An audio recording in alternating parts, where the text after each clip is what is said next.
banking sector, or financials. We got KKR. We closed out of this with a loss. It wasn't very big. This down day right here really killed us, and we never recovered. That has to do a lot with me not managing throughout the week, which I'm going to have to start managing these throughout the week, at least having stops. All right, let's go into the positions that we are in thus far or right now.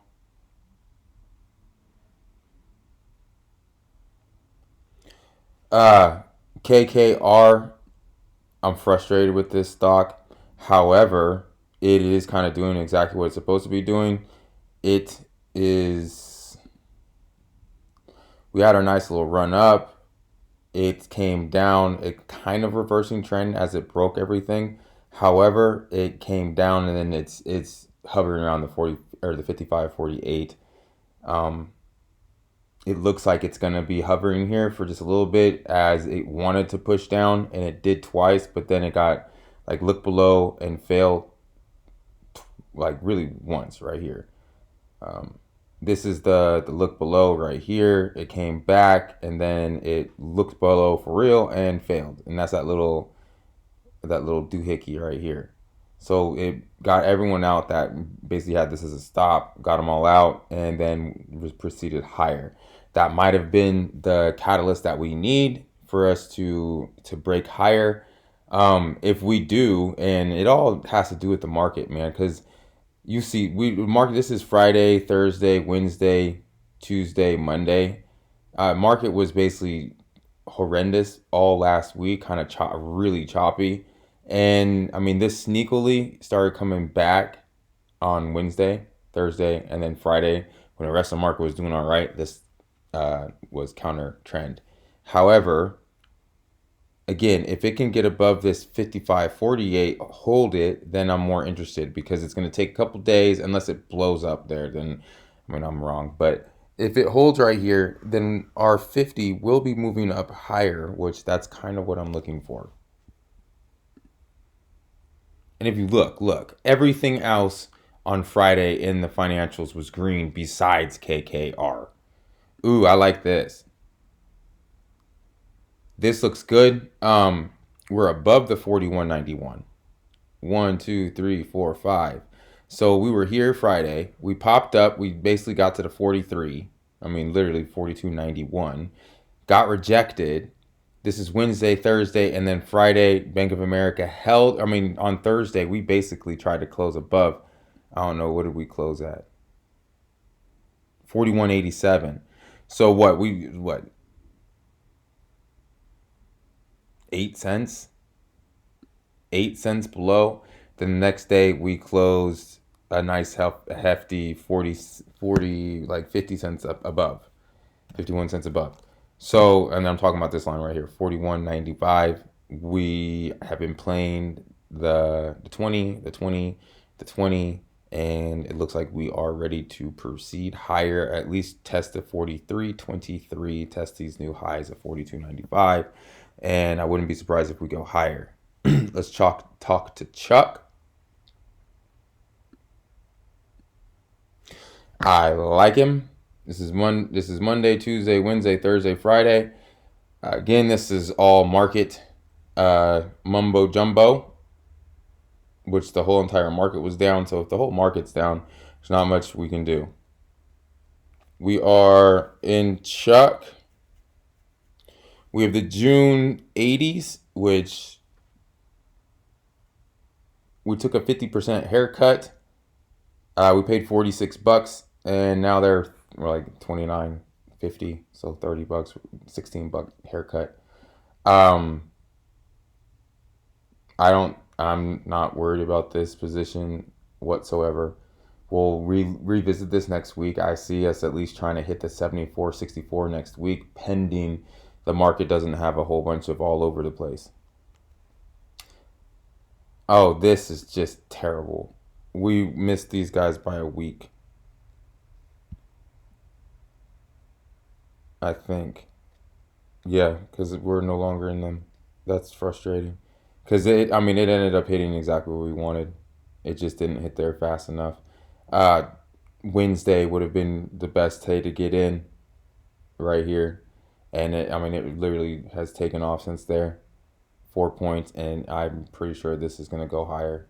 I mean, it might at the 92.52 maybe look for a little bit, like hit it, come back down to like right here, like literally where it is right now, and then go higher.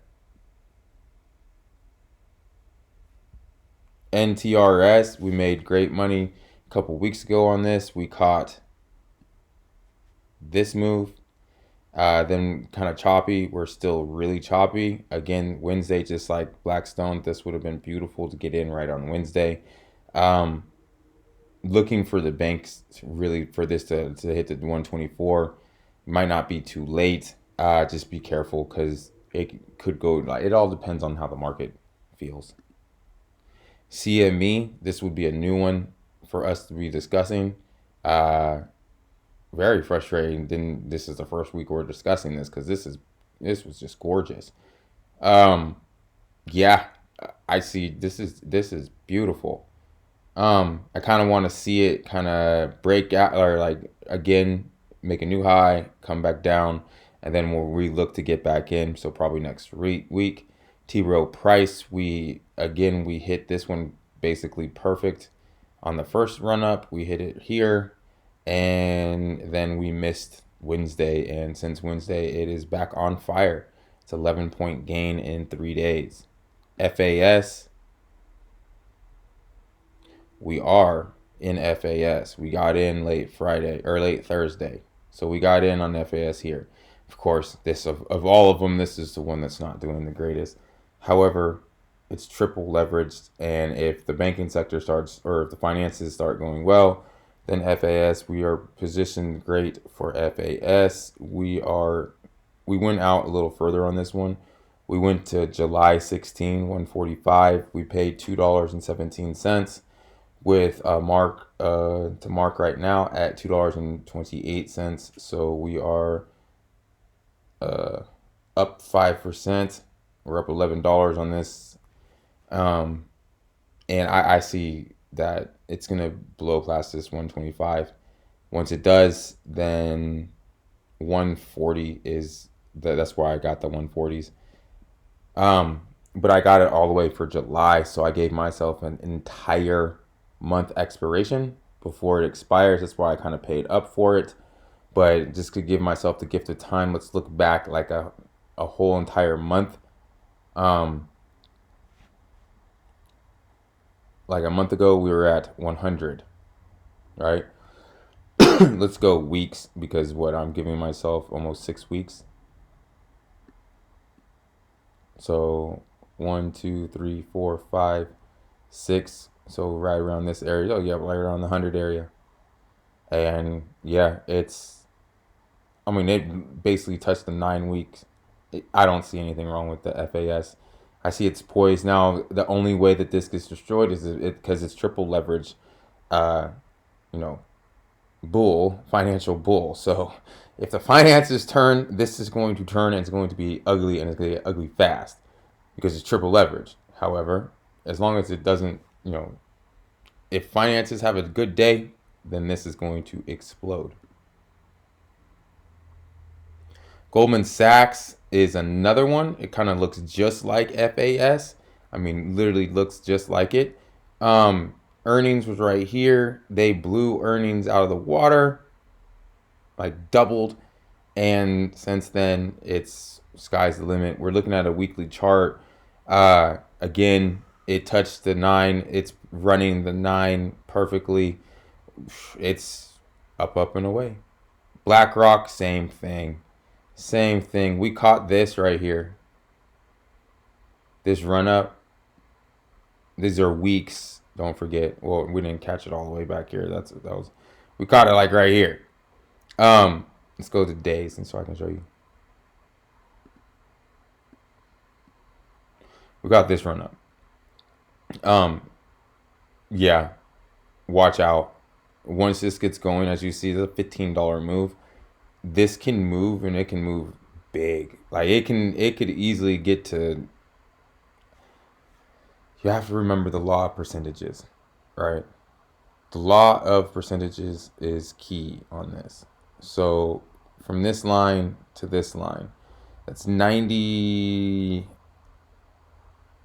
Where's the percentage? It's 10% plus 84 points, right?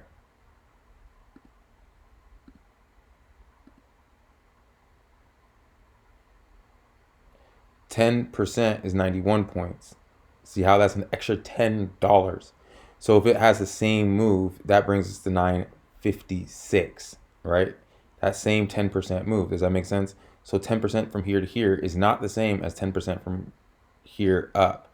Law of percentages. The number is getting bigger, so your percentage is, it basically is $100. So your 10% is an extra 10. Does that make sense? I don't know if that made sense to everybody. If you understand basic math, then it should, or basic percentages, and it should. So we're looking like this could easily move 100 points in. I mean, look, 43 points in 3 days.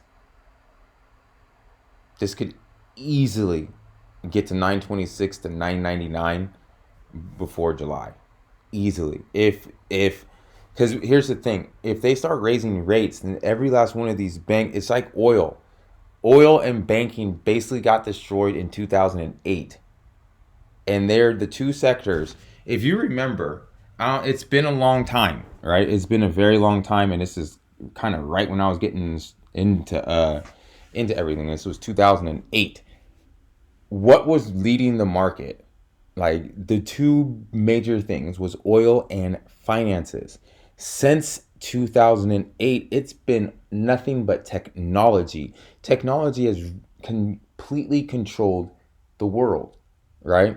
And when it comes to the stock market, your banks and your commodities, I mean, oil, gold kind of, but if you remember, gold was at $2,000 and it went all the way down to 1,600. Now we're giving a little bit of a synopsis of kind of everything, but all of our commodities, and with interest rates extremely low, it's difficult for everything, right? It's great for loan intensive industries like tech, where they need billions of dollars to start up, right? But for banks, it's terrible. They're not making any money on the loans. So once it switches around and inflation, and with what's happening, they raise rates, then banks are going to start making hand over fist money. All right, talk to you later.